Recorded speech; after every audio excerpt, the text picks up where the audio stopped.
A'udzubillahi minasyaitonirrajim. Bismillahirrahmanirrahim. Assalamualaikum warahmatullahi wabarakatuh.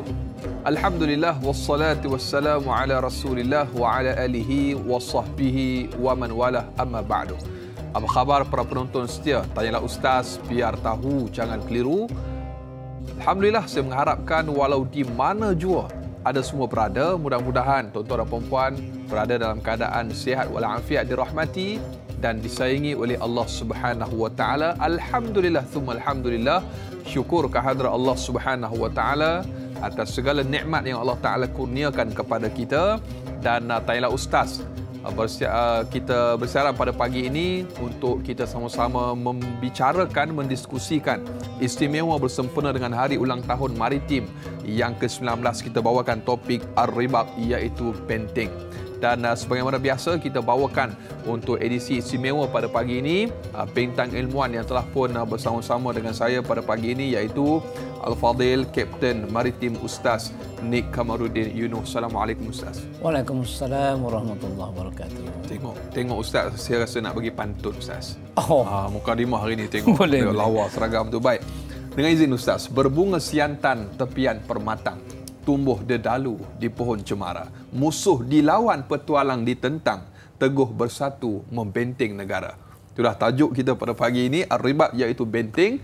Dan semestinya kepada para penonton dan Fadil Ustaz, kita alu-alukan kepada anda yang ingin mengajukan soalan dan juga kemusykilan, anda boleh hantarkan menerusi ruangan komen di Facebook Tanyalah Ustaz, dan mudah-mudahan kita dapat sama-sama hayati topik yang bakal kita bicarakan pada pagi ini, iaitu Ar-Ribat, benteng bersempena dengan hari ulang tahun maritim yang ke-19. Semestinya pengorbanan dan juga perjuangan anggota-anggota keselamatan negara kita di perbatasan ataupun di mana sahaja mereka berada, kita sangat menyanjungi dan juga berterima kasih kepada mereka. Dan hari ini kisahnya Ustaz, hari ulang tahun maritim yang ke-19 bersempena dengan hari ulang tahun. Dan mungkin sebagai mukadimah topik pada pagi ini, mungkin ada sesuatu yang ingin Ustaz kongsikan. Falyatafadhal mashkur. Bismillahirrahmanirrahim. Assalamualaikum warahmatullahi wabarakatuh. Assalamualaikum warahmatullahi. Alhamdulillahirabbil alamin, wassalatu wassalamu ala asyrafil anbiya wal mursalin wa ala alihi wa sahbihi ajma'in, thumma amma ba'd. Baiklah, terima kasih banyak di atas perkongsian pantun yang cukup menarik tadi tu. Itu saya nak balas balik, nanti tunggu kita tengok sempat balas ke tak sempat balas kan. Sebab sibuk dengan operasi ni, tak sempat nak balas aku, tak sempat nak karang apa ni pantun. Jadi sebenarnya dengan hari ulang tahun maritim ke-19, 19 ni kalau anak gadis tu dah boleh kahwin lah, maksudnya dah masuk matang lah 19 ni. Kalau orang dulu lagi awal. So dah 19 tahun di Persada Perairan Negara. Bermula 15 Februari secara rasminya tertubuhnya maritim ni, tahun 2005. So dah 19 tahun, dan perubahannya di bawah satu akta, iaitu Akta 633, kemudian di bawah Akta APMN 2004, iaitu penubuhan dia 2005.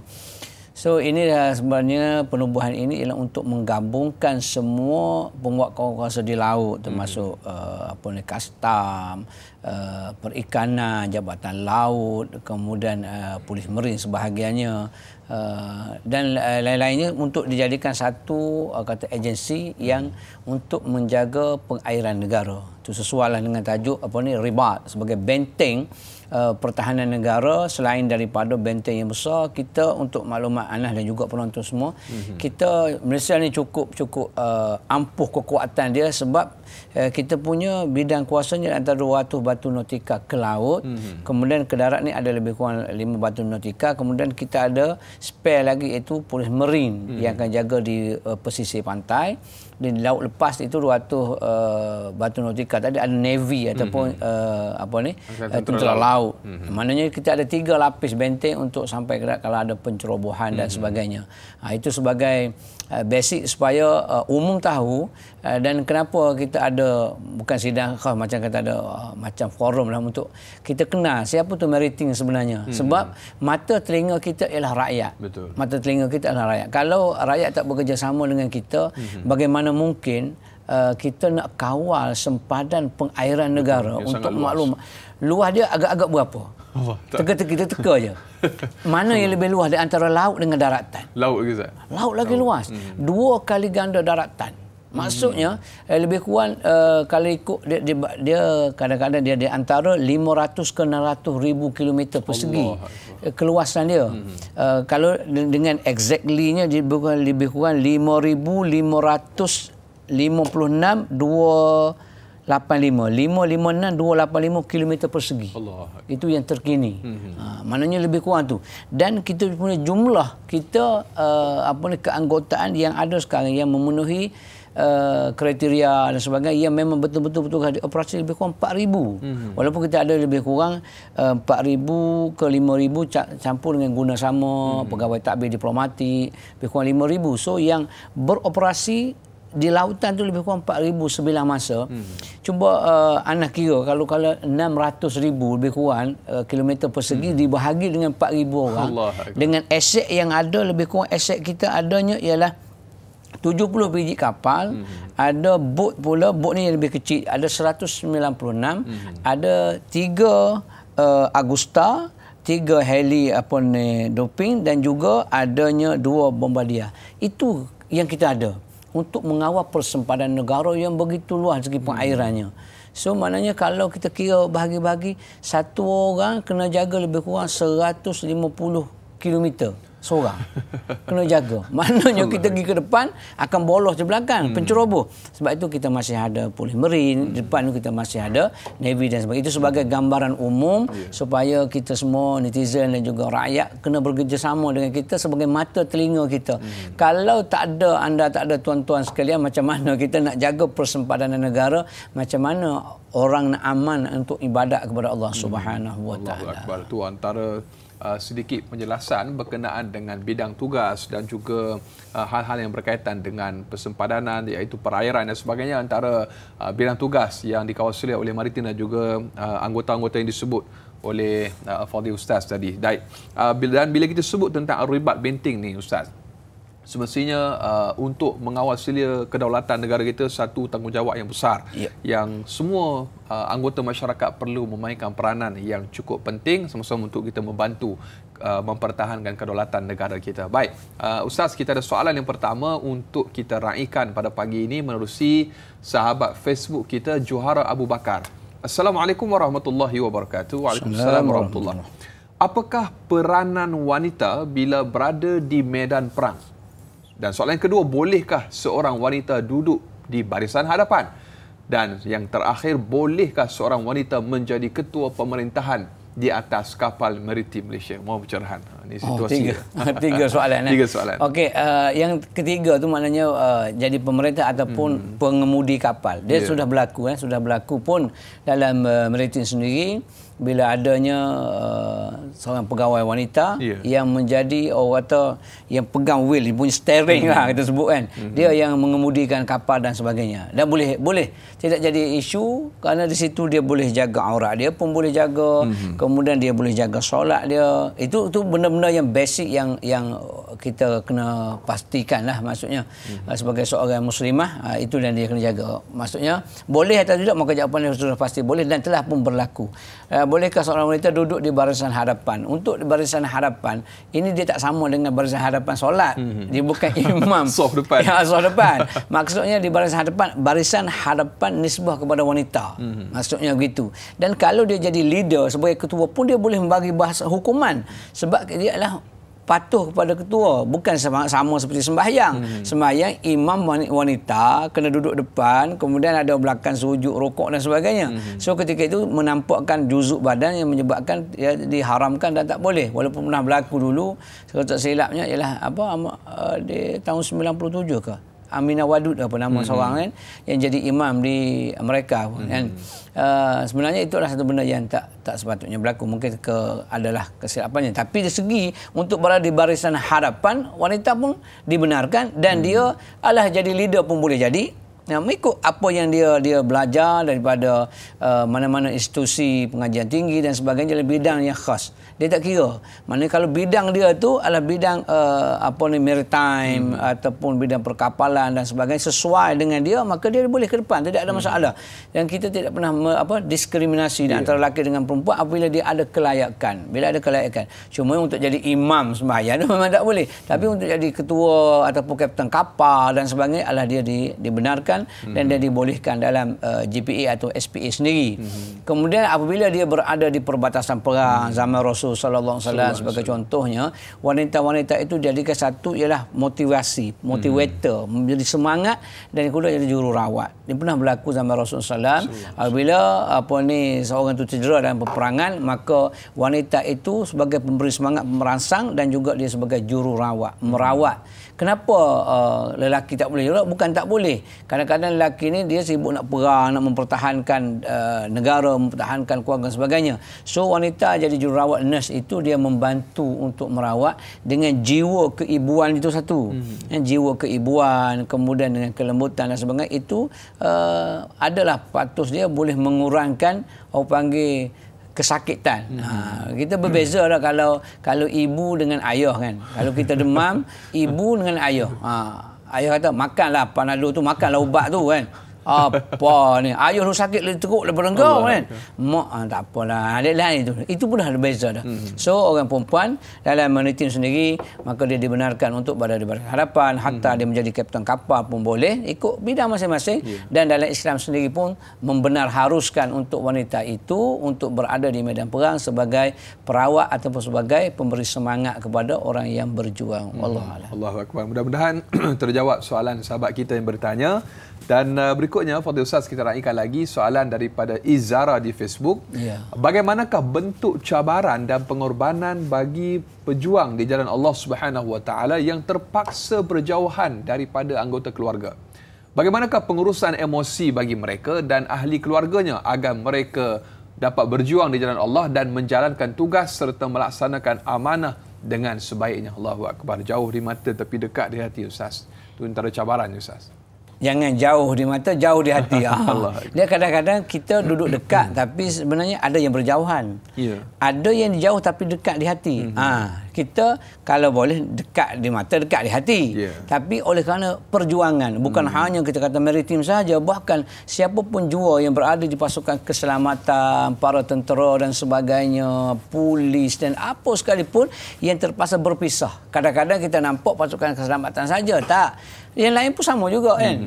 Pegawai takbir diplomatik, Pak Menteri sebagai contoh. Kedutaan yang terpaksa berjauhan dengan keluarga dan sebagainya. Maka sebenarnya di situ kita menggalas satu tanggungjawab besar kepada agama, bangsa dan juga negara. Situlah pengorbanan, erti pengorbanan. Sebabnya bukan hanya jaga perbatasan saja, bahkan bila dia berada berjauhan sebagai contoh, kenapa dia terpaksa pergi ke negara lain dan sebagainya, ialah kerana wakil negara dan dipilih oleh negara itu sebagai wakil di kedutaan ataupun di perbatasan ataupun di pasukan pengaman dan sebagainya yang berlaku mungkin di Palestin, mungkin juga di Mesir, mungkin juga di Syria atau di mana-mana sahaja. Maka yang ditinggalkan itu ingatlah, maknanya yang pergi meninggalkan negara sendiri, pergi ke negara lain itu ialah kerana perjuangan dia. Maka yang ditinggalkan isteri, anak-anak yang baik, isteri yang solehah, semua sebenarnya kita juga berkorban. Itu berkorban jiwa kita, perasaan kita. Jangan kita ikut nafsu. Alah, berjauhan tak. Maksudnya kalau kita ikut nafsu je, memang kita tak nak berjauhan. Sebab itu orang yang tidak mengikut hawa nafsu, inilah orang kuat, kata Nabi sallallahu alaihi wasallam, iaitu al-kaisu man dana nafsahu. Orang yang kuat ni itu orang yang sentiasa menentang hawa nafsu. Kerana hawa nafsu itu ammaratun bisu. Al-ajizu man ittaba'a nafsu hawaha. Mana orang yang lemah itu orang yang sentiasa terikut dengan kehendak hawa nafsunya. Baik, alhamdulillah, mudah-mudahan terjawab Fadil Ustaz dan juga para penonton. Dan semestinya untuk topik Ar-Ribat Penting bersempena dengan Hari Ulang Tahun Maritim yang ke-19, banyak lagi akan kita kongsikan selepas ini. Terus kekal bersama Tanyalah Ustaz, biar tahu jangan keliru.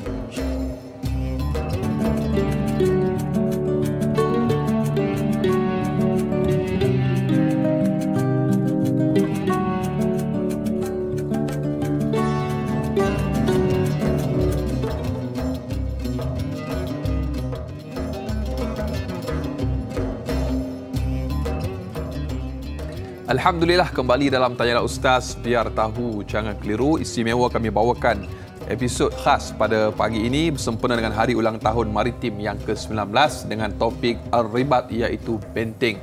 Kita bawakan sebagaimana biasa masih lagi bersama dengan kita bintang ilmuwan Al-Fadhil Kapten Maritim Ustaz Nik Kamaruddin Yunuh. Dan kita ingin teruskan lagi Ustaz perbincangan kita berkenaan dengan benteng atau Ar-Ribat ini yang merupakan satu perkara yang penting dan besar untuk kedaulatan dan keselamatan sesebuah negara ataupun tempat.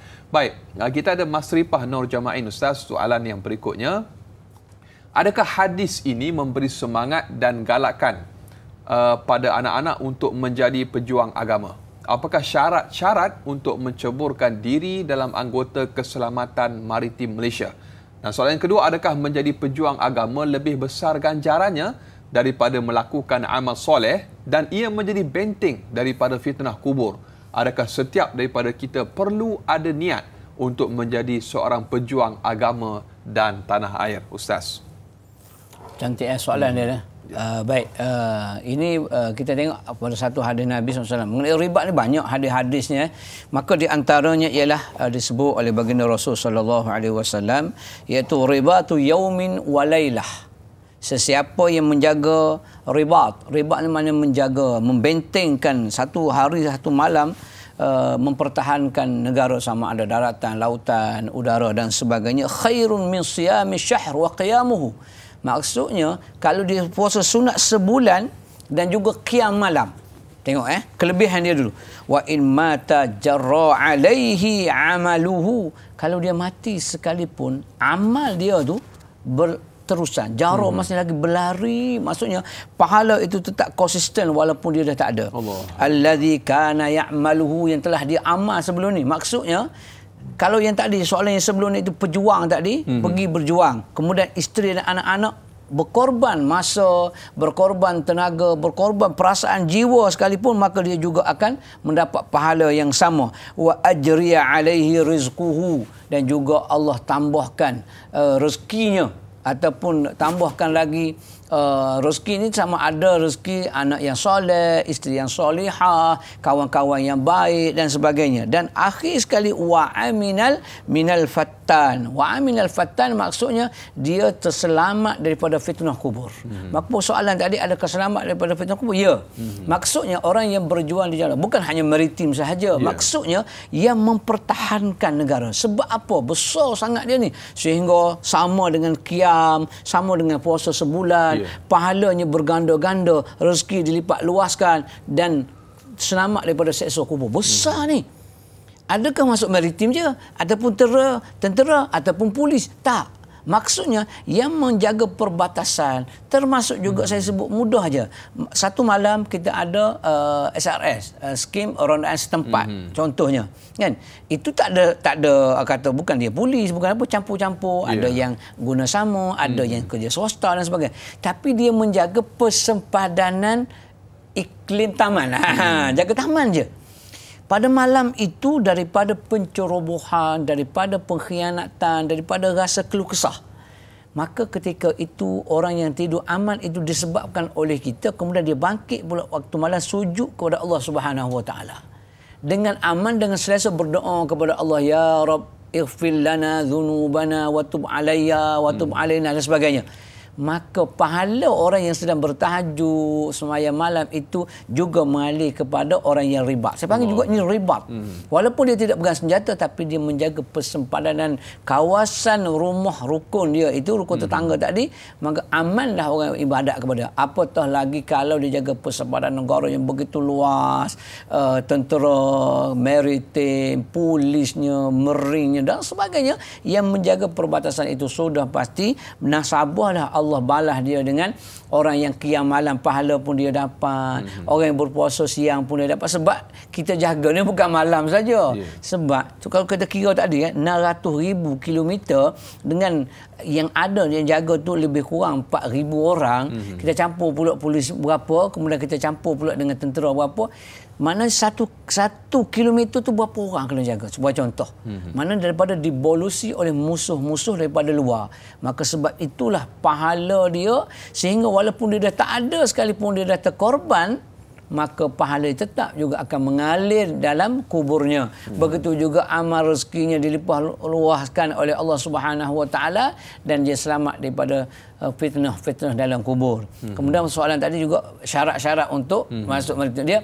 Okey, syarat itu kita akan mungkin ada setahun dalam 2 kali, satu pengambilan pegawai dan juga pengambilan lain-lain pangkat. Maksudnya yang tidak pegawai lah. Yang pegawai ini mungkin kerana ada ijazah, diploma dan sebagainya. Kemudian yang SPM, STP dan sebagainya itu dia ikut kelas-kelas dia lah. Syarat dia sihat lah. So lepas tu dia ada kriteria dia. Tingginya berapa, mungkin 158, 160, kemudian lebar dadanya berapa ketika tekan tubi, dia ada prasyarat dia. Dan benda tu akan diiklankan melalui SPA, iaitu Suruhanjaya Peringatan Awam, kemudian dipanggil untuk ditemuduga psikometrik lah. Yang ujian online ujian itu dulu nak tengok macam mana ujian fizikal kemudian barulah fizikal tengok tekan tubi, lari setempat, berjaya tak berjaya. Kadang-kadang ni apa Nas, kita nampak sihat dah. Betul. Tapi pergi ukur dada tak cukup. tak lepas. Macam mana kita nak dada katalah kita 81 cm contoh dia. Tiba-tiba kita dapat 76. So jauh lagi tu kita bagi ruang, kita perang sampok untuk dia buka dada dia.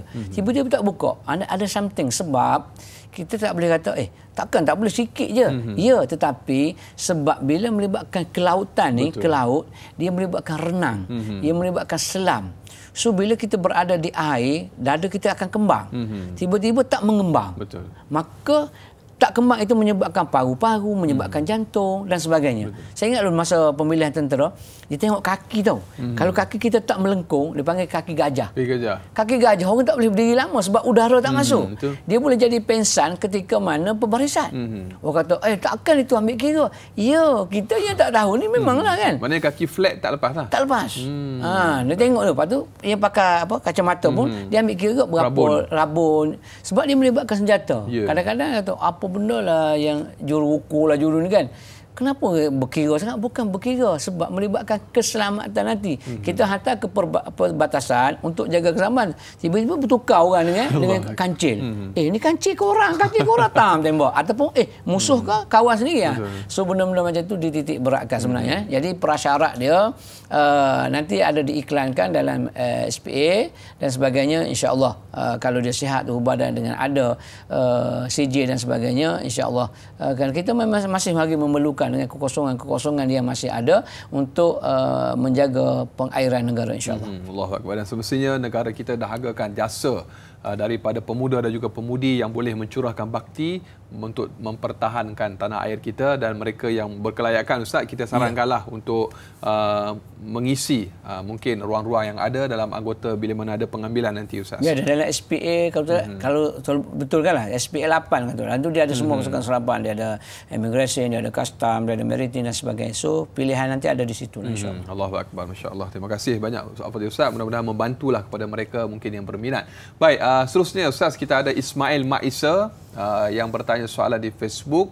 Bagaimanakah cara baginda Rasulullah SAW menyusun strategi ar-ribat, yakni benting yang mantap sebelum memulakan peperangan? Mohon pencerahan Al-Fadhil Ustaz.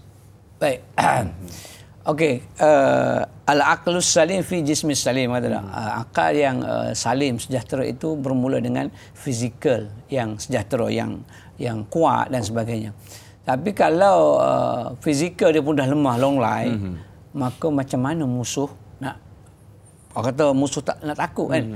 Sebab itu segi fizikalnya, pemilihan itu adalah pemilihan kepada fizikal. Sebab kita dalam tentera, dalam polis, dalam maritim sendiri pun fizikal ni kita main peranan juga sebenarnya. Tinggi, rendah, lebar dan sebagainya. Kalau orang itu tak apa sihat, memang tak ambil lah daripada awal lagi. Jadi begitu juga zaman Rasulullah SAW, dia akan memilih yang tegak-tegak. Sebab itu dibenarkan untuk mewarnakan hitam dengan rambut yang uban pada zaman Nabi SAW bagi sebenarnya untuk mengatur strategi supaya musuh itu nampak orang Islam ni orang kuat. Bila tengok rambut uban semua, minta maaf lah yang ada putih kat rambut tu, bukan uban tu. Itu rambut putih. Itu style dia kan. Tapi bila putih tu dibenarkan untuk menginai dengan hitam pada ketika itu kerana sebagai orang panggil strategi peperangan sahaja. Sebab bila tengok serba hitam, ini game muda. Itu susun aturnya fizikalnya dari titik beratkan. Satu. Yang keduanya ialah kualiti kerohanian. Kalaulah zaman Sayyidina Umar pun bila ditanya sembahyang tahajud, sembahyang. Semua tahajud, okey, alhamdulillah. Siapa yang bersugi? Semua bersugi. Ada seorang yang tak bersugi. Sayyidina Umar kata, balik. Maknanya untuk lulus ke medan peperangan sebab nak dapat pahala syahid ni. Nak dapat pahala syahid. Bila mana dapat pahala syahid, dia akan ke syurga kecuali tergantung dengan hutang. Maknanya nak pilih ke sana, kena ambil kerohanian. Kalaulah meninggal sunnah pun tak dipilih untuk dijadikan sebagai perisai peperangan, macam mana kalau tinggal yang wajib dan sebagainya. Maka oleh itu, pasukan-pasukan keselamatan yang jaga benteng negara ni harus dan wajib menjaga kewajipan-kewajipan yang telah ditaklifkan, yang diamanahkan oleh Allah Subhanahu Wa Taala kepada kita dengan sembahyangnya, dengan auratnya, dengan pergaulannya. Kena jaga yang tu. Sebab itu dalam tentera sendiri kita ada kagat, kor agama, dalam polis kita ada baka. Kemudian kita maritim pun mengorak langkah ke arah itu, kita ada bahagian kerohanian dan juga kebajikan yang menjaga mengenai motivasi, kebajikan, kerohanian. Injection untuk kita, kata dia macam isteri yang ditinggalkan anak-anak, kita kena bagi semangat kepada dia orang untuk beri semangat kepada sang suami atau seorang ayah untuk pergi berjuang. Dan sebenarnya kalau tak ada yang tu, maka tak akan berlakulah benteng yang jitu yang padu. Sebab itu Nabi SAW mengatur langkah itu. Kita tengok falsafah haji atau umrah ketika orang sedang bertawaf. Bau mana yang kena buka? Bau kanan kan? Bau kanan. Dia panggil apa? Kita ittiba. Panggil ittiba. Mana buka bau kanan. Kenapa? Nak tunjuk ketika mana kita berlakunya tawaf itu, kita tunjuk bahawa kita ni orang yang kuat. Baru nampak. Sebab tu dia sunat buka supaya nampak kekuatan. Jadi untuk membina benteng pada zaman Nabi SAW sudah pasti membina fizikal yang kuat. Itu adalah aklus salim fi jismi salim. Akal yang baik itu datang daripada jisim yang baik. Jaga pemakanan, jaga kesihatan. Kalau boleh biar tough tu orang nampak tu menggerunkan musuh. Selain daripada itu, sudah pastinya adalah doa kepada Allah SWT sehingga diberikan 3 bulan rasa takut musuh apabila berhadapan dengan tentera Muhammad sallallahu alaihi wasallam. Itu mukjizat yang Allah berikan kepada special kepada Nabi kita Muhammad sallallahu alaihi wasallam. Wallahu a'lam. Allahu akbar. Biasa kita tengok dalam VT sedutan, biasanya hari lebaran dan sebagainya, cukup sayu dan hibah kerana terpaksa berjauhan dengan keluarga, Ustaz, anggota-anggota di perairan dan sebagainya. Walaupun dalam keadaan demikian, mereka tetap tabah dan juga sabar dalam menjaga kedaulatan negara kita. Ini salah satu daripada pengorbanan yang besar yang tidak mampu mungkin dilakukan oleh orang lain. Dan kita teruskan lagi, Ustaz, dengan soalan yang berikutnya daripada Abdul Karim Sufyan di Facebook. Apakah benteng yang paling ampuh kepada umat Islam dalam menguatkan iman dan akidah mereka, terutamanya dalam era terbuka dalam teknologi maklumat hari ini? Dan yang kedua, bagaimanakah untuk membentuk jiwa anak-anak agar mereka menjadi benteng kepada agama dan negara di masa akan datang, Ustaz?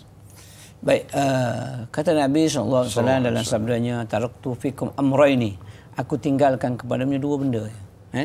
Iza tamassaktum bihima, apabila kamu berpegang kepada keduanya, lan tadilla abada, kamu tidak akan sesat.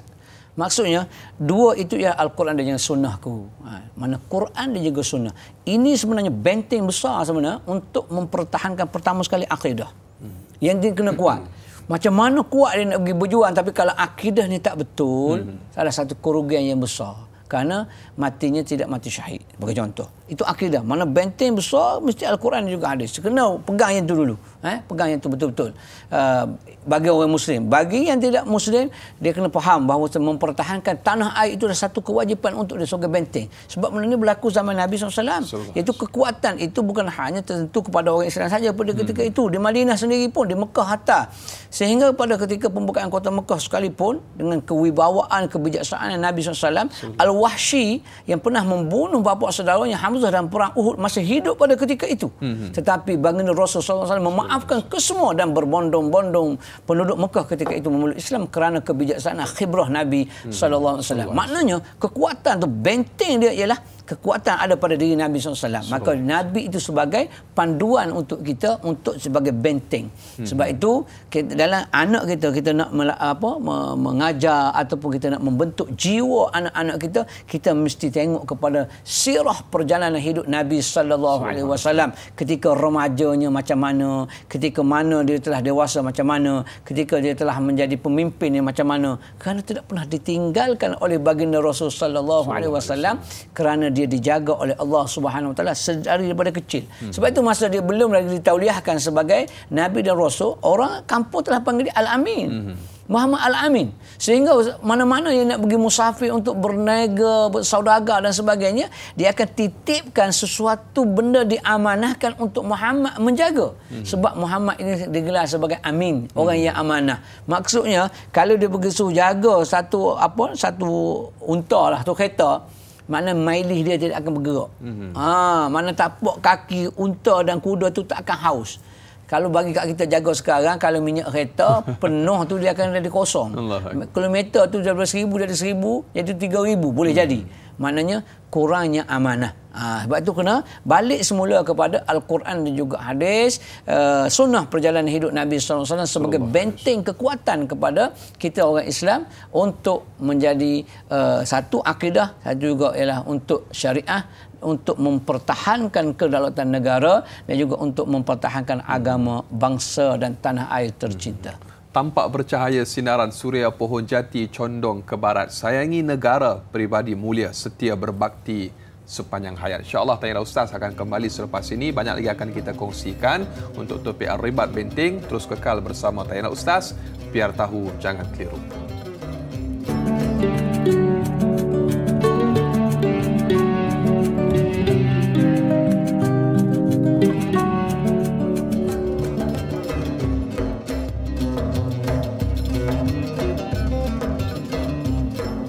Alhamdulillah, Tanyalah Ustaz, biar tahu jangan keliru. Masih lagi kita membicarakan topik Ar-Ribat Benteng bersama Al-Fadhil Kapten Maritim Ustaz Nik Kamaruddin Yunuh. Bersempena istimewa kita bawakan bersempena hari ulang tahun Maritim yang ke-19. Terus kekal, tabah dan juga teguh mempertahankan kedaulatan negara kita.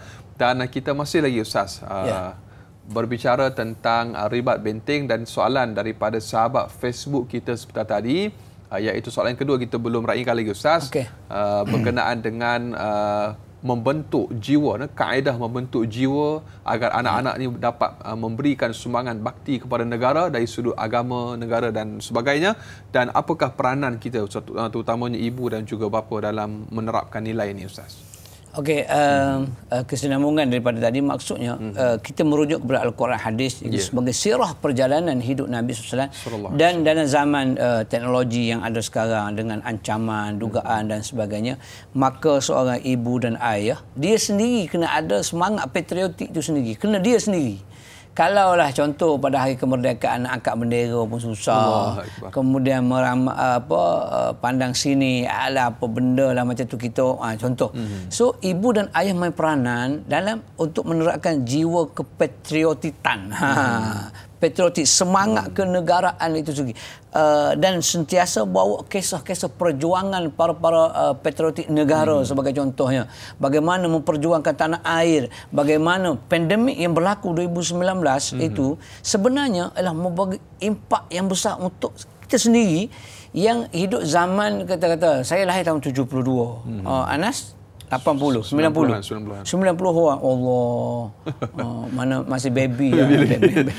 Maksudnya tapi pengalaman pandemik kan, pengalaman kita sama-sama. Ayah bonda kita tak pernah rasa pengalaman tu. Pengalaman tak boleh keluar daripada rumah. Pengalaman tak boleh pergi sembahyang Jumaat. Tak boleh pergi sembahyang berjemaah, tak boleh pergi kuliah. Satu pengalaman besar bila mana tak boleh keluar. Tapi saya pasukan Barisan Harapan kan, frontliner, alhamdulillah kita boleh keluar tapi jalan tu kosong. Bila jalan kosong ada je telefon, apa tuan kami tak ada makanan putus nak keluar tak boleh, kedai semua tutup macam mana.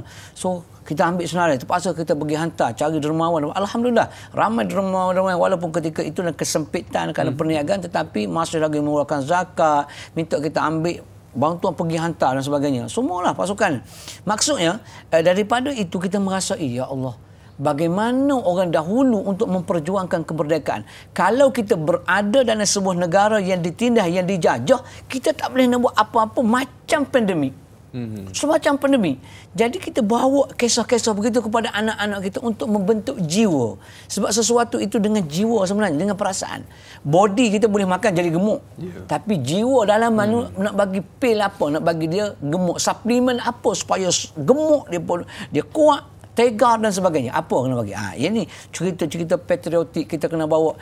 Walaupun zaman sekarang zaman teknologi, zaman handphone dan sebagainya menyebabkan kita kata suka. Tak. Maksudnya kita sebagai ibu bapa main peranan semangat tu. Begitu juga dalam kewajipan badan-badan berwajib, pihak kerajaan, pihak swasta sendiri untuk menanamkan semangat cintakan kepada negara tu. Walaupun dulu kata hubbul watan, kata-kata itu kata hadis. Kemudian dia kata itu bukan hadis, itu hanya kata-kata. Tak apa. Kalau dia kata-kata sekalipun hubbul watan minal iman, maksudnya cinta kepada negara itu sebahagian daripada rasa keimanan. Bukan kata apalah, tak kata hadis pun. Tapi dia rasa kecintaan itu kepada negara kerana untuk mempertahankan negara satu kewajipan. Wajib kita menjaga negara. Sebab apa? Kalau kita tak ada negara, kita nak duduk di atas apa? Maksud negara itu wajib kita pertahankan kerana kita nak menjaga agama. Kerana agama itu wajib dijaga dalam maqasid asy-syariah al-khamsah. Iaitu tujuan syariat diadakan ialah untuk jaga agama. Dan agama ini perlu dijaga oleh manusia. Oleh kita, dan nyawa kita juga wajib dijaga. Dan manusia untuk berada di mana? Berada di perbatasan, berada di tanah air, berada, takkan orang nak duduk di udara, takkan orang duduk di air. Di air pun orang duduk di darat juga sedikit. Walaupun orang kata duduk orang air, orang tetap juga ada darat. Maksudnya itu kena pupuk semangat tu. Itu yang kedua. Dan yang seterusnya ialah kita juga dalam menentukan anak-anak kita ni memahami jiwa naklah memilih kawan-kawan dia. Sebab dinul mar'i khaliluhu. Maksudnya agama seorang itu juga bergantung kepada teman, rakan, jiran, tetangga dan sebagainya. Dia akan mempengaruhi baik mana anak kita orang Kelantan panggil juh. Mana elok mana anak kita, soleh mana anak kita. Tapi persekitaran itu yang tak soleh, anak kita lama-lama akan terikut dengan dia. Akan terikut.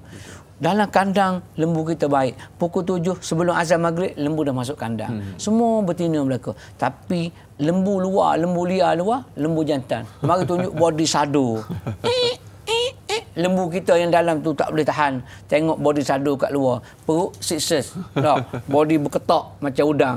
Maka lama-kelamaan pecah kanan dia akan keluar. Cari jantan. Kalau yang dalam jantan, tengok luar betina. Dedah sana, dedah sini. Dia geram. Pecah kandang. Maksudnya baik mana pun persekitaran juga perlu dijaga. Maka itu yang perlu dijaga. Di samping itu, kita bawa injection dengan hadis-hadis Nabi. Kullu a'yunun sebagai contoh. Akan menangis a'yunun yaumal qiyamah illa min salasin sebagai contohnya. Semua mata akan menangis wahai anak-anakku pada hari pembalasan nanti. Illa min salasin, kecuali 3 mata sahaja. Iaitu di antara mata yang tidak akan menangis nanti ialah tahrusu fi sabilillah, mata yang berjaga kerana menjaga persempadanan negara. Maka mata itu tidak akan menangis ketika orang lain menangis di pada mahsyar. Kita bawa gambaran-gambaran tu. Jadi insya-Allah dengan itulah caranya di antara tip ataupun cara untuk kita mendidik jiwa perasaan anak, dan kita sendiri mesti menjiwai perasaan untuk menjaga benteng negara. Wallahu a'lam. Allahu akbar. Kalau bila Ustaz sebut tentang kisah-kisah tokoh-tokoh pejuang kemerdekaan tanah air dulu yang boleh membangkitkan semangat patriotisme, banyaklah di sekolah pun diajarkan. Alhamdulillah. Bila sebut je nama Haji Abdul Rahman Limbong, Datuk Sagor, Datuk Maharja Lela, Tok Janggut, Rentap dan sebagainya, ini semua mereka-mereka yang kekal terpahat dalam sejarah yang tidak akan diubah sampai bila-bila, Ustaz. Masya-Allah, tabarakallah. Baik. Berikutnya kita raikan lagi dengan izin Ustaz soalan daripada sahabat Facebook kita. Kita ada Nur Ashikin. Adakah mereka yang bergelar prajurit yang ingin berjuang di jalan Allah Subhanahu Wa Taala memerlukan ketahanan mental yang kuat dan jiwa yang kental demi mempertahankan agama dan negara hingga sanggup untuk bermandi darah dan bermati-matian dalam keadaan berjuang di jalan Allah? Dan soalan yang kedua, apakah kelebihan orang yang mati syahid di jalan Allah Subhanahu Wa Taala? Mohon pencerahan daripada Fadil Ustaz. Baik. Kelebihan mati syahid, kita ambil syahid kan ada 3 kan. Syahid dunia akhirat, syahid dunia, syahid akhirat. Kita ambil syahid dunia akhirat iaitu mati berjuang di jalan Allah. Maknanya untuk mempertahankan kedaulatan negara. yang berlaku zaman Nabi SAW, sebagai contohnya peperangan Badar, peperangan Uhud, dan banyak lagi peperangan-peperangan lain yang berlaku pada zaman Nabi SAW demi mempertahankan negara, demi mempertahankan agama dan juga bangsa. Dia mempertahankan betul-betul itu dunia dan juga akhirat. Maka yang ini dinamakan syahid. Apa lebih syahid? Syahid ni ialah tempatnya di syurga Allah Subhanahu Wa Taala dalam keadaan pakaian dia itu dengan pakaian kematiannya, dengan dia tidak perlu dimandikan dan sebagainya. Wajahnya dibuka. Mana segala-galanya itu akan berlaku hanya kepada mereka yang syahid saja. Bagi mereka yang tidak syahid tak akan merasai. Tidak akan merasai apa yang dia rasa. Cumanya, kena ingat cumanya tu ada, iaitu orang yang syahid sekalipun kalau dia ada hutang walaupun 1 sen, 10 sen, tetap juga tak clear, sebab hutang dengan manusia kena selaraskan. Sebab itu sebelum berjuang sebagainya, seandainya ada hutang maka wasiatkanlah, tapi janganlah berhutang lalu pergi berjuang. Maksudnya saya dah berhutang tu lebih kurang 1 juta kan, lepas tu minta pergi berjuang. Matinya biar orang yang waris tu tinggalkan itu bayar. Tak boleh macam tu. Maksudnya kelebihan dia memang terlalu besar kelebihannya, sehinggalah dia bila mana dia syahid atau mati, maka dia dimandikan oleh para malaikat. Sebab itu orang ramai tak mandikan dia. Dia dimandikan oleh para malaikat dengan wangi-wangian, bidadari melambai-lambai dan sebagainya. Orang kata bidadari ni apa? Bidadari ni tak adalah cantik mana, tapi wangian dia pakai 70,000 tahun perjalanan tu telah berbau. Mana wanginya dia, kalau dah wangi cadar baju yang dipakai oleh bidadari, maka apatah lagi bidadari itu sendiri. Mana kita tak nak sebut tu, tapi kita sebut itulah kelebihan-kelebihan dia kepada orang yang syahid di jalan Allah. Tapi bagaimana dia nak jadi syahid tadi? Mana kekuatan, mesti ada kekuatan mental. Sebab suatu hari Nabi SAW balik berperang dengan para sahabat, ridwanullah ajma'in. Kata raja'na min jihadul asghar ila jihadul akbar. Kita ni baru balik daripada jihad yang kecil kepada jihad yang lebih besar. Sahabat kata, ya Rasulullah, ayu jihadul akbar, mana lagi jihad yang lebih besar daripada perang ni? Ini perang fisabilillah. Nabi SAW kata, jihad menentang hawa nafsu, jihadun nafs, jihad menentang hawa itu lebih besar. Sebab apa? Seorang yang nak pergi berjuang di jalan Allah, maka dia kena bersedia dari segi fizikal dan mental. Sebab fizikal dia kuat, tetapi mental dia tak kuat. Hati dia besar, hati bukan kecil, bukan tak berani. Kena besar. Aku hari ni kerana mempertahankan agama bangsa negara. Bagi tahu isteri, anak-anak, ayah pergi untuk berjuang mempertahankan negara.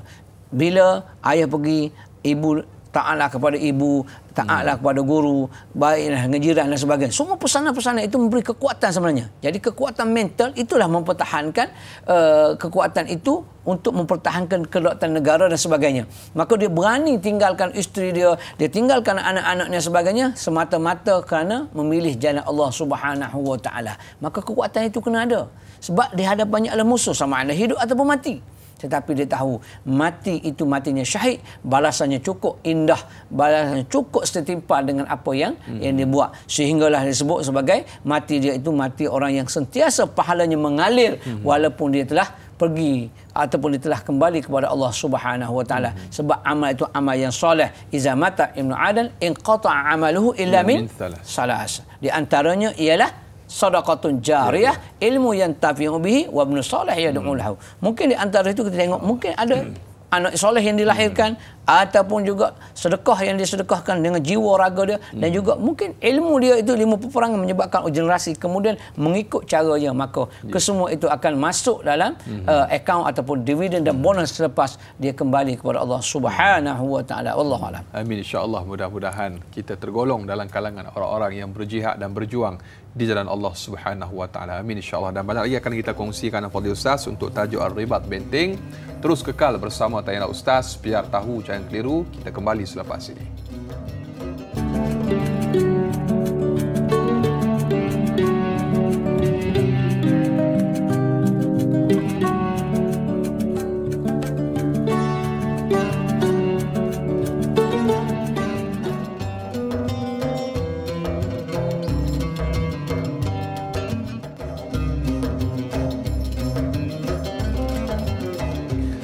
Alhamdulillah, terima kasih dan terima kasih. Masih lagi kekal bersama Tanyalah Ustaz, biar tahu jangan keliru, dan kita kembali membicarakan Ar-Ribat, benteng tajuk pada pagi ini bersempena dengan hari ulang tahun Maritim yang ke-19.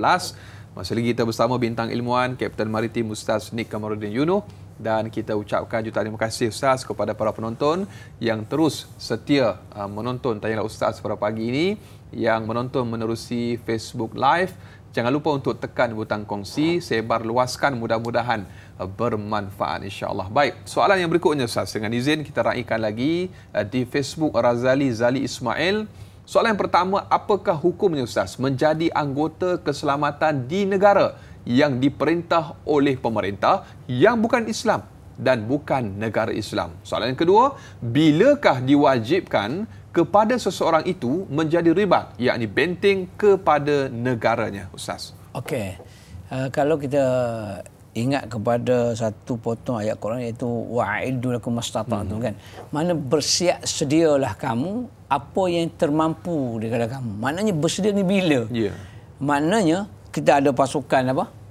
Simpanan, pasukan latihan pegawai simpanan, palapis, kemudian wataniah, kemudian lagi tentera laut pun ada, tentera darat pun ada, maritim sendiri pun ada, PLKN dulu. PLKN, itu maknanya inilah simpanan bila wajibnya apabila diisytiharkan oleh pemerintah untuk keluar untuk menjaga persempadanan. Mungkin contoh mungkin tu kata benteng maritim yang ada sekarang lebih kurang katalah 4,000 orang. Jadi sebenarnya dalam lingkungan 5,000 itu campur dengan guna sama pegawai takbir diplomatik. So yang kita sebenarnya ialah 4,333 plus lebih kurang lah, 4,000 lebih. Jadi kalau itu katalah masih lagi memang ada pencerobohan tu dari segi kita buat sekatan, kita pergi ke depan, sebab zon ada 600,000, kita ada lebih kurang 4,000 nak jaga. Bot pula kita ada 70 dengan 196, heli ada 6. So dengan keluasan itu tak mampu sebenarnya tak mampu, tapi kita tahu maknanya kita sebagai usaha, tapi penentuannya daripada dia Rabbul Jalil, dia yang menjaga, sebab semua ni milik dia. Jadi apabila diperlukan, mana kerajaan telah mengisytiharkan bahawasanya kita masih lagi memerlukan untuk turun, maka ketika itu daripada harus tadi dia wajib keluar. Dah wajib dah bila keluar untuk mempertahankan, kerana kebolosan ataupun penceroboh yang begitu banyak berbondong-bondong masuk dan sebagainya. Itu sebagai contoh. Bila diwajibkan, bila telah diisytiharkan oleh pemerintah untuk dalam kata-kata PLKN ataupun apa-apa yang dibuka untuk keselamatan negara, termasuk polis, termasuk tentera, termasuk maritim, simpanan-simpanan itu disarankan kita ceburkan diri. Sebab bermula dengan niat tu, niat setengah praktikal. Aku seandainya bila diwajibkan oleh pemerintah nanti, aku telah pun bersedia. Sebab apabila seorang pasukan simpanan tu, dia diajar sebagaimana orang yang regular. Walaupun dia simpanan, tapi sama latihan kawat dia ada, latihan perang dia ada, menembak dia ada, berkawat, disiplin, semua dia ada. Cumanya bila diperlukan barulah dia benda tu ada dalam simpanan, tetapi simpanan tu dah komplit, dah sempurna. Tu kaedah dia. Dan soalan yang yang pertama mengenai hukum di negara yang bukan Islam, pemerintah yang bukan Islam. Okey. Dalam untuk mempertahankan negara, sebab tu di mana kita berada, sebagai contoh, mungkin ini dia bekerja di luar daripada negara, sebagai contoh pasukan keselamatan. Pasukan keselamatan ni banyak kan? Banyak seperti polis, tentera, maritim, keselamatan menjaga keselamatan. Cumanya yang tiga ni ialah induk keselamatan. Kita ditubuhkan di bawah separa keselamatan, sebab itu kita pasukan maritim ni di bawah Akta 633 itu penubuhannya, kita adalah pasukan yang bersenjata, Nas. Maksudnya walaupun dia orang lain ada uniform, tapi tak ada senjata. Kita memang senjata. Setiap kali pergi operasi, seorang itu pegawai dibekalkan dengan pistol dan juga dengan style by type, ikutlah yang mana keperluan dia. Maksudnya dia sentiasa terdedah untuk membunuh dan dibunuh. Maksudnya macam tu. Tapi kita tidak sewenang-wenangnya untuk menembak dan sebagainya. Ada tembakan amaran dan sebagainya. Tetapi dia bersedia, kalau penceroboh itu bersenjata, dia bersedia dada dia untuk ditembak. Maksudnya macam tu. Demi mempertahankan negara dia. Jadi bila berada di negara yang bukan Islam ataupun pemerintah itu sendiri bukan Islam, adakah dia wajib mempertahankan? Dia sebab dia diamanahkan, dia dibayar gaji untuk jaga sempadan negara berkenaan. Maka kita kena jagalah. Sebab amanah tanggungjawab kerja itu wajib dilaksanakan. Betul. Sebab kita mengambil upah jaga keselamatan. Cumanya dari segi syahid tak syahid itu soal nombor 2. Itu soal nombor 2 persoalan dia. Jadi soalan tadinya adalah adakah harus, boleh ataupun tidak. Jawapannya adalah harus dibenarkan untuk kita berada di negara bukan Islam sebagai pasukan keselamatan mereka. Wallahu a'lam. Alhamdulillah, mudah-mudahan terjawab soalan sahabat kita yang bertanya. Dan berikutnya kalau boleh kita raikan lagi soalan, tapi sebelum itu Ustaz ada sedikit tambahanlah, nak aju juga soalan daripada saya sendiri. Baik, di antara cabaran khususnya dalam anggota maritim lah, dalam memelihara kedaulatan negara, mungkin ada beberapa pengalaman-pengalaman yang mungkin Ustaz boleh kongsikan kepada para penonton. Macam tadi saya sebut lebaran dari kejauhan dan sebagainya, ataupun ada berkaitan dengan ibadat dan sebagainya, mungkin sedikit pengalaman Ustaz. Dia macam inilah, dia Ustaz ni daripada tentera darat, daripada Kagak Kor Agama Tentera. Ketika mana kita beroperasi, kita dah rasa dah. Macam mana tidur sambil berjalan, makan sambil berjalan. Tidur sambil berjalan. Ya, mata pun mamai-mamai berjalan. Sebab itu masa tu ialah Gonzali. Gonzali tempatnya ialah latihan tempatan yang masuk hutan, masuk danau, keluar danau.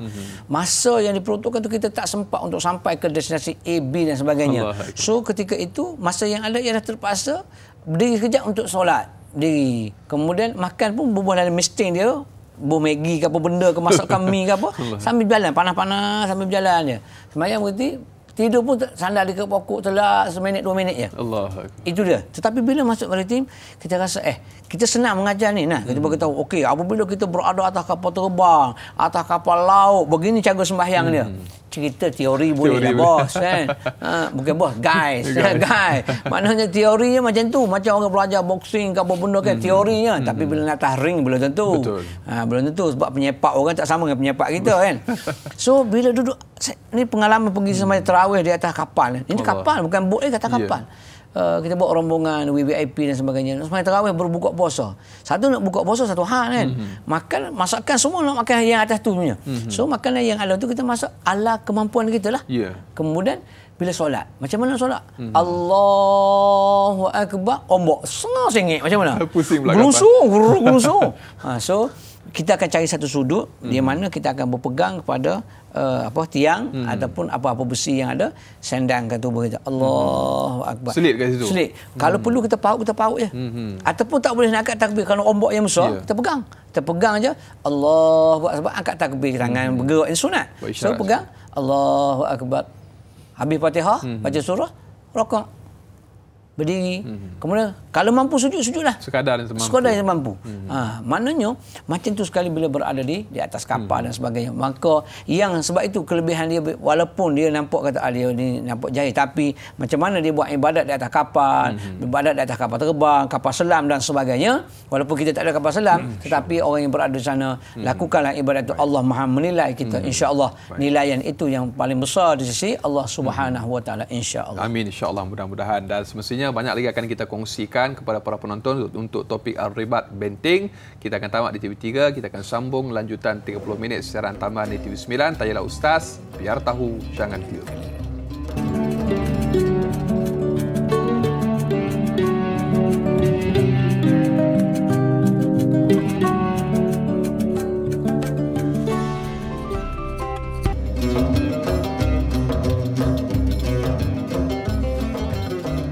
Alhamdulillah, kembali dalam Tanyalah Ustaz, biar tahu jangan keliru, lanjutan 30 minit siaran tambahan di TV9. Kita bawakan episod istimewa pada pagi ini dengan topik Al-Ribat Benteng bersempena Hari Ulang Tahun Maritim yang ke-19, dan kita masih lagi bersama bintang ilmuwan Al-Fadhil Ustaz Kapten Maritim Nik Kamarudin Yunuh. Dan Ustaz, kita panjang lebar telah pun kita kongsikan kepada para penonton antaranya peranan maritim dan sebagainya, sejarah penubuhan dan akta-akta yang disebutkan oleh Fadhil Ustaz, dan banyak juga sebenarnya perkara-perkara yang kita belum tahu dan hari ini kita kongsikan kepada para penonton. Dan soalan daripada sahabat-sahabat Facebook kita akan cuba raikan semampu kita, insya-Allah. Dan yang menonton di Facebook Live, jangan lupa untuk tekan butang kongsi, sama-sama kita bantu sebar luaskan siaran kita, mudah-mudahan bermanfaat, insya-Allah. Baik, gurindam lama lah pernah sebut. Tadi pantun ni nak bagi gurindam sikit. Jika leka nikmat dunia tercicir bekalan, ke alam sana. Jika leka di bumi merdeka, negara sejahtera bercambah duka. Allahu Akbar. Jadi berkat pengorbanan dan juga semangat yang ditunjukkan terutamanya oleh anggota keselamatan dan juga maritim yang disebutkan perjuangan yang tidak kenal lelah itu, maka kita menikmati keamanan yang ada pada hari ini, Ustaz. Dan kita nak raikan lagi soalan yang berikutnya daripada Muhammad Hafizi Hafiz di Facebook. Adakah sudah cukup dengan bersolidariti, dengan berdoa dari kejauhan kepada saudara Islam kita yang ditindas di bumi Palestin, sedangkan kita tidak mampu menjadi benteng kepada mereka dengan menggalas senjata dan sebagainya? Mohon pencerahan Fadil Ustaz. Okey, baik. Cantik soalannya. Kita nampak di Palestin pergolakan. Dia bukan peperangan, ada satu penindasan, satu pencerobohan yang berlaku kepada tanah Palestin. So, apa kemampuan kita? Apa kemampuan kita? Seorang yang tengok, sebab kita contoh supaya kita boleh nampak. Kita nak pergi sembahyang, kita tengok ada orang jatuh dalam parit dan sebagainya, ataupun dalam sungai. Kita tak mampu untuk menyelamatkan sebab kita tak pernah berenang. Betul. Kita bukan maritim. Maritim syarat dia kena pernah berenang. Bukan komando. Bukan komando, bukan apa. Itu komodo. Komodo lain. Bukan komando. Jadi, so apa yang kita boleh buat? Nak terjun, kita bunuh diri sendiri. Betul. Kan? Lagi Palestin kena bawa senjata. Kita tak mampu. So, kita tak mampu, apa yang kita mampu? Maknanya, sejarah lagi, contoh lagi supaya Hafizi memahami keadaan ini. Supaya kenapa? Zaman Nabi Ibrahim AS yang dibakar oleh api Namrud kan, yang mencuba memadamkan api pada kita burung kecil, bukan burung ababil yang kata burung ababil tak? Bukan, burung ababil tentera bergajah kan. Burung kepipik, burung kecil itu mengambil air lautan dengan paruh yang kecil. Katalah burung besar ni lah, paruh dia sama-sama dengan Anas. Betul. Takkan boleh padam. Kami bawa dia pun besar, bawa dia nak padamkan api pun susah kan. Ambil 10 tan air sekalipun, tapi sekali padam tak padam. Maka burung kecil tu ambil pergi simbah. Allah. Apa pengorbanan yang cukup kecil dilakukan oleh seekor burung tak akan padam, pada akal mustahil untuk padam. Tetapi bila Allah tanya, "Hai burung, kau nampak Nabi Ibrahim sedang dibakar api Namrud. Apa yang kamu buat?" Ya Allah, dengan apa yang kuasa yang aku ada, yang kau telah berikan kepada aku, dengan pipih aku banyak tu je, pipih kecil je ni. Kecil je bibir aku ni kan, paruh aku kecil je, tapi aku telah berusaha dengan sedaya mungkin untuk memadamkan api yang membakar Nabi Allah Ibrahim. Maka apa peranan kita? Contoh, so balik semula sini, kita mungkin tak mampu menggalas senjata, kita tak mampu untuk pergi ke sana dan sebagainya. Tapi adakah kita berdoa pun mungkin? Bersolidarasi mungkin? Apa yang kita termampu mungkin untuk kita sebagai tanda ihsan kita kepada saudara kita yang berada di sana. Maknanya apa yang termampu. Kalau kita tak buat langsung, maka orangnya, apa yang kamu buat? Hatta doa pun tak boleh. Orang minta derma kerana musim sejuk untuk beli selai selimut, kau tak boleh bagi. Sedangkan kau ada duit masih ada. Kau ada lebihan dan sebagainya. Yang tu yang salah. Tapi seandainya kita mampu berdoa, mampu untuk derma, mampu untuk bersolidar dan sebagainya, dengan penuh keamanan, penuh keinsafan, maka itu yang sebenarnya yang mampu kamu lakukan, maka lakukanlah. Maka itu terus besar. Anas ada RM100.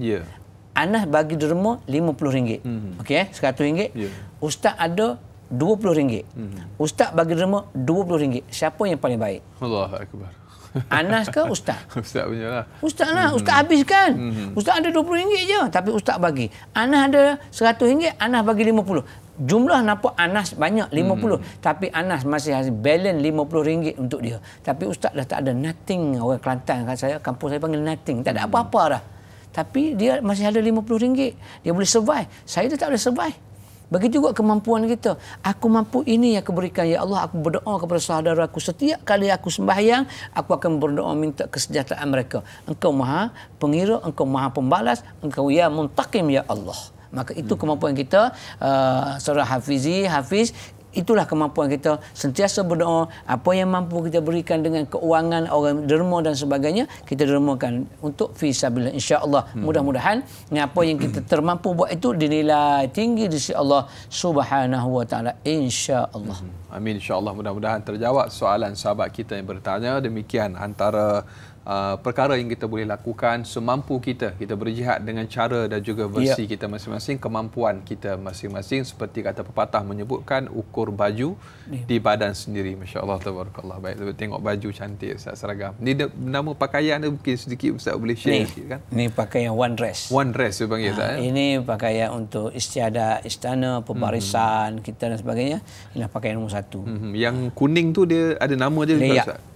Leyak. Len yak dia panggil. Okey. Insya-Allah. Ini kebanyakan kuning, kemudian ada dia sulam-sulam dengan hijau macam-macam lah. Ikut ada yang merah macam bomba ke apa. Yang dia ada, tapi ada masing-masing ada apa kata kelebihan masing-masing. Ya, betul, insya-Allah. Jadi datang bersama dengan tanggungjawab juga yang besar. Yang ni pun boleh ikat kapal ni. Boleh ikat kapal tak? Lepas ni suntuk-suntuk boleh jerat kepala musuh. Ya, boleh ada pelbagai. Jadi ada fungsi dia Ustaz. Ada fungsi dia. Bukan saya saja pakai. Betul Ustaz. Baik. Jadi cerita pasal baju lah. Kita nak balik pada soalan Facebook Ustaz. Baik. Laila Dila Rosa, soalan yang berikutnya. Dia kata yang pertama, selamat menyambut hari ulang tahun buat warga kerja maritim yang ke-19. Baik, Ustaz, mengapakah ribat ini menjadi satu perkara yang sangat penting di dalam jihad? Dan apakah Islam sangat mendorong umatnya untuk melakukannya? Adakah benteng ini tertumpu hanya kepada kaum lelaki sahaja?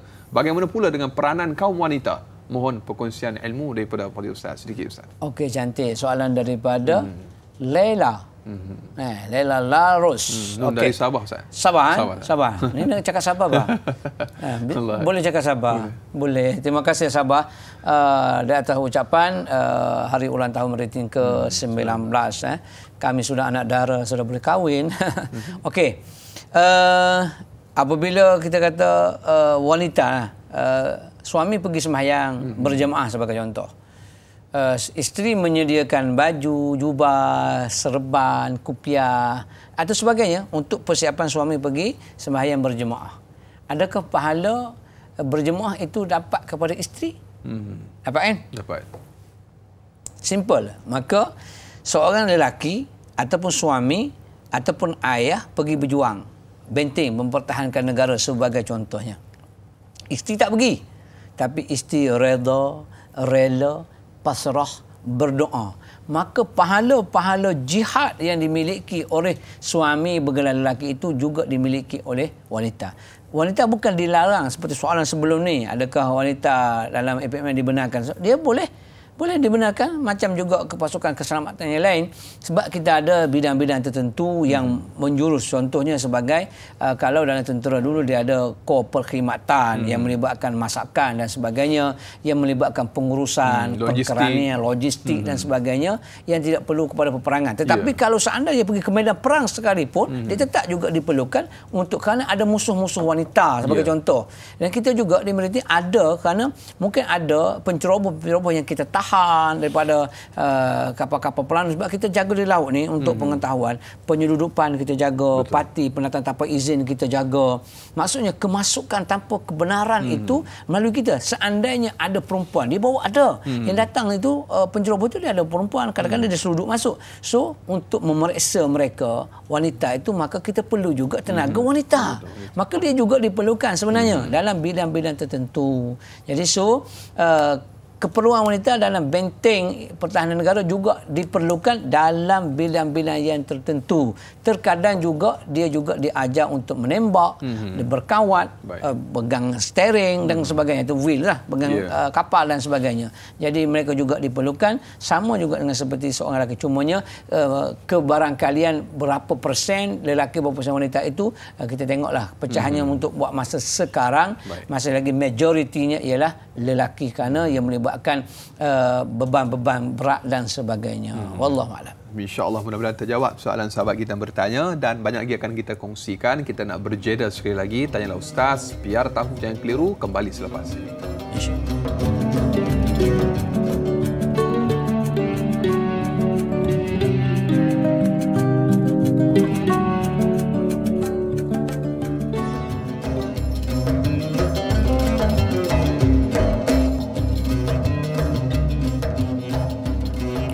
Lautan luas, banjaran gunung, rezeki yang melimpah.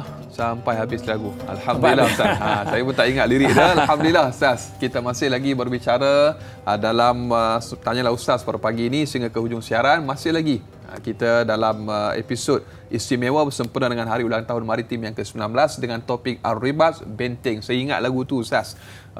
Waktu dululah, waktu sekolah dulu kan. Jadi bila dengar tu dia jadi semangat Ustaz. Masya-Allah tabarakallah. Semangat patriotisme itu orang kata apa? Disemai dalam jiwa dan juga diri generasi yang menyebabkan kita menjadi orang yang hubbul watan, cinta kepada tanah air kita. Baik. Dan para penonton, kita masih lagi bersama Fadil Kapten Maritim Ustaz Nik Kamarudin Yunuh untuk kita teruskan lagi perbincangan benteng atau Ar-Ribat ini Ustaz. Ada soalan daripada sahabat kita Syahiralia Muhammad di Facebook untuk kita raikan. Baik, berjuang di jalan Allah dijanjikan balasan syurga oleh Allah Subhanahu Wa Taala. Bagaimanakah sikap atau ciri-ciri yang perlu ada bagi seorang pejuang itu? Yang kedua, nasihat Ustaz terhadap remaja yang ingin menjadi sebahagian daripada anggota keluarga, tentera laut dan sebagainya. Apakah yang perlu ada pada diri mereka? Bagaimanakah kekuatan mental yang perlu dan ibu bapa yang takut untuk melepaskan mereka berjuang demi agama, bangsa dan negara? Terima kasih. Ada juga ibu bapa dia sayang kan, jadi takut kan keselamatan anak semua. Jadi sedikit nasihat dari Ustaz. Okey, baik. Kita bila kita merenung kepada hadis-hadis Nabi SAW dan para pejuang itu yang menjaga perbatasan Madinah, Mekah itu ialah baginda Rasul SAW. Sebab itu balasan yang cukup besar. Ingat ibu-ibu, ayah-ayah. Memang kita sayang anak kita. Siapa pun kita takkan tak sayang. Kita ingat barang yang kita sayang sekalipun, selagi dia bernama harta milik orang, maka kita sayanglah. Sekadar itu sayang saja. Anak kita adalah milik Allah, harta kita adalah milik Allah, segala adalah beri pinjaman buat sementara. Dan dia diperlukan untuk menjaga benteng pertahanan negara. Sebagai contoh, anak kita memang semangat untuk menjaga perairan negara, menjaga perbatasan negara dan sebagainya. Seorang ibu dan ayah boleh sebenarnya boleh menggalakkan. Boleh jadi juga tak payah, itu ada orang lain dah ada. Ya, betul. Tetapi apabila kita tengok kepada hadis yang kita bacakan sebelum-sebelum ini, iaitu orang yang murabit lailun wa naharihi, malam dan juga siangnya dibalas dengan pahala sekian. Kemudian disebut dalam hadis semua mata akan menangis pada hari kiamat melainkan orang yang menjaga di jalan Allah. Mana kelebihan-kelebihan yang cukup besar yang Allah telah janjikan kepada mereka yang menjaga perbatasan negara, darat, laut dan udara. Kita ingat itu kelebihan yang Allah berikan. Itu jaminan daripada Allah Subhanahu Wa Taala. Yang lain itu bukan tak bagus-bagus, tetapi tiada jaminan. Ia ini telah pun dijamin oleh Allah Subhanahu Wa Taala. Ya, kena faham itu. Ibu dan ayah itu kena faham. Cuma kita bagi pilihan, maksudnya kalau bersedia begini keadaannya. Tapi kelebihan yang Allah berikan ini kepada orang yang jaga perbatasan, orang jadi benteng, orang jadi murabit, yang jaga, ini kelebihan dia. Jadi mak dan ayah sebenarnya kita ada askar dulu kata, ataupun kita suruh pasukan keselamatan. Jadi kita tak naklah anak-anak pasukan keselamatan juga buat penat, lelah dan sebagainya. Kalau kamu nak, ini balasan dia. Maksudnya kita kena faham bahawa bila seorang anak itu telah dijamin dengan seolah syurga oleh Allah Subhanahu Wa Taala, maka sudah pasti dia akan mengheret ibu dan ayah ke syurga. Maknanya di situ ialah kekuatan kepada anak-anak itu, kekuatan daripada ibu dan ayah dia sendiri. Tetapi anak-anak yang baik, soleh sebagainya, kadang-kadang ibu ni dia tak bagi. Kadang-kadang kalau kau pergi masuk juga askar, masuk maritim, aku tak reda. Sebagai contoh kan. Sampai macam tu. So kalau lah macam tu keadaannya, kalau kita juga minat bincang elok-elok dengan ibu dan ayah sebagainya, sebab kita nak ambil redonya juga. Sebab kita kerja pun lillahi ta'ala. Tapi kalau ibu dan ayah tak reda disebabkan mungkin dia ada trauma kerana sebab-sebab tertentu, kita pun tak pasti. Mungkin ada macam tu. Mana bincang elok-elok. Jangan sampai jadi anak yang derhaka kerana nak memilih kerja, sedangkan yang lain juga bukan kata jaga perbatasan saja fisabilillah. Yang lain pun pengurusan juga fisabilillah. Semua kerja itu akan jadi ibadat fisabilillah seandainya kena dengan caranya. Ada benda yang ibadat kadang-kadang dia jadi adat. Ada benda yang adat kadang-kadang jadi ibadat.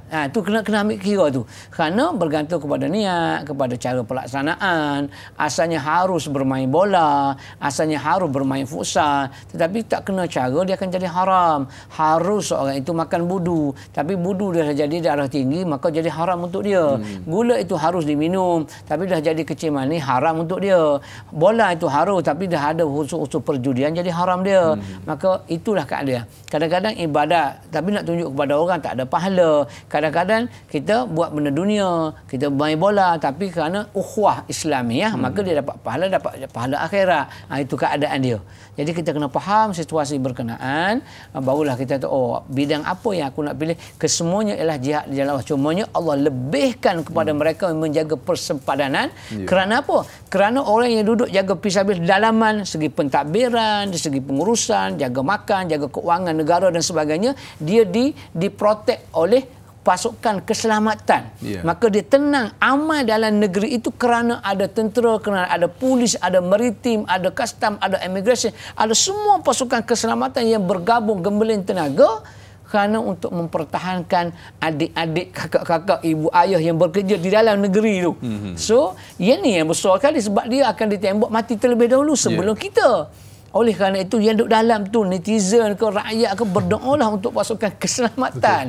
Jangan biarkan lantak dia lah. Dia kerja dia, kita kerja kita. Yes. Tapi kalau mereka ni bolos tak ada, macam mana kamu nak hidup aman? Itu sebab itu kelebihan ada kepada mereka yang menjaga benteng pertahanan negara. Allahu akbar, insya-Allah tabarakallah. Dan semestinya bila sebut tentang tugas ianya satu amanah yang besar, Ustaz. Dan mungkin Ustaz boleh kongsikan sedikit kepada para penonton. Ramai yang tertanya-tanya lagi sebenarnya berkenaan dengan maritim ni. Pengisian rohani yang bagaimana yang diterapkan dalam maritim sendiri dan mungkin ada KPI yang tertentu yang diterapkan, Ustaz, sedikit. Okey, untuk bermula tahun 2010 saya dipinjamkan daripada Kagak untuk ke maritim selama 5 tahun, kemudian diserap masuk ke maritim lah. Dengan asasnya ialah kita cuba membina satu ketumbukan kerohanian, bina roh. Sebab sebaik mana senjata yang kita ada tapi jiwa kita tak ada, kita tak akan lari daripada musuh. So itu kena bina. Kita kena ada kekuatan. Kita pergi belayar, tinggalkan isteri anak-anak yang tidak ada kekuatan, maka dia akan kejap telefon, kejap WhatsApp, kejap apa. Abah, bila nak balik? Gelisah benar. Aiman takut. Aiman, macam-macam lah. Isteri pula, alah abang, janganlah pergi tinggalkan ayang. Contoh. So, yang ni kita kena bagi motivasi ni.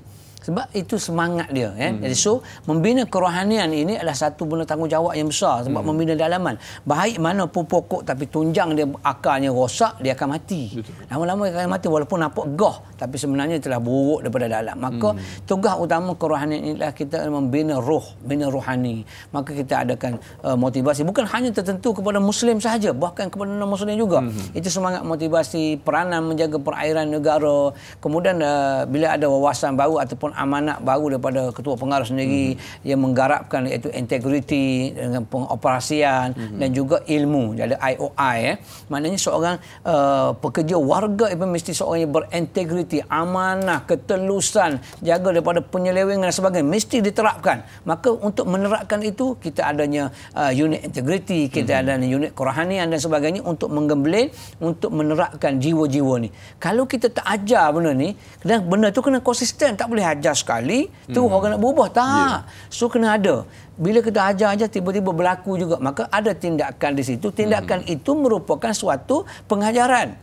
Bukan kita nak menghukum. Bahkan ada yang diberhentikan kerana kesalahan-kesalahan yang melanggar integriti, yang terlibat dengan dadah, yang terlibat dengan rasuah, yang terlibat dengan penyelenggaraan. Berlaku.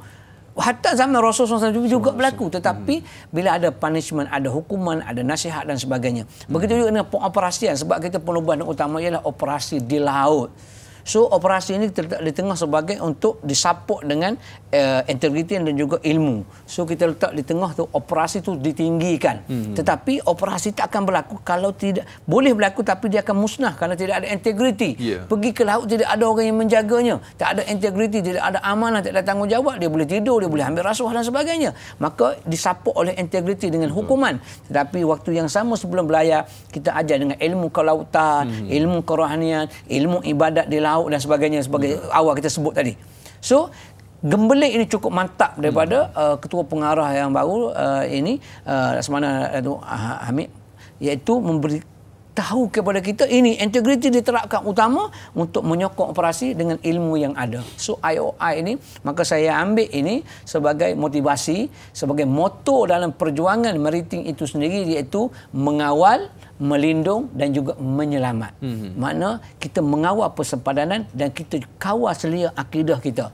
Kemudian kita melindung dan menyelamat, kita lindung orang yang berada dalam negara kita daripada diceroboh musuh dan sebagainya. Kita lindung juga dengan Al-Quran dan juga hadis semua anggota-anggota kita, dan juga kita menyelamat akidah-akidah mereka, menyelamatkan mereka daripada segala musuh-musuh dan bencana dan sebagainya. Itu sebagai kesimpulan kita buat, itu mengawal, melindung dan juga menyelamat. Bukan hanya zahir sahaja, tapi akidah juga kita kawal, kita selindung dan kita selamatkan, insya-Allah. Amin, insya-Allah. Kemboja memutih di waktu pagi, berpuput udara, mendamai jiwa, kasihkan kekasih, janji dibukti, kasihkan negara, berkorban nyawa. Dan kita telah pun dengar panjang lebar untuk topik Ar-Ribat Benteng bersempena dengan Hari Ulang Tahun Maritim yang ke-19.